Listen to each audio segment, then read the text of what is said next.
что будет через 5 лет после того, как вы вот закончите университет? Тут можно, я думаю, развиться. Это же не прям маленький город. Я хочу каким-нибудь образом переехать в другой город. Возможно, это будет Санкт-Петербург, либо Москва. Не знаю, жизнь покажет. Ну, все зависит от того, куда дальше просто потянет жизнь. Возможно, работа в Питере, потому что мне нравится атмосфера того города, да и поступать я хотела туда. Это все зависит от фирмы, которые захотят принять специалистов, которые выпустятся. Если предложат где-то лучше, я сразу соглашусь.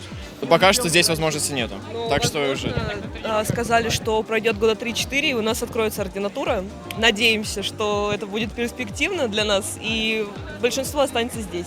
Здесь очень трудно построить карьеру с нуля.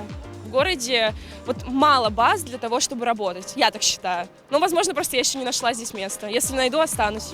Некоторые просто боятся не найти здесь каких-то перспектив и думают, что если они переедут в город-миллионник, допустим, то, конечно, там перспектива больше. Если здесь будет, по моему мнению, лучше, то я останусь здесь.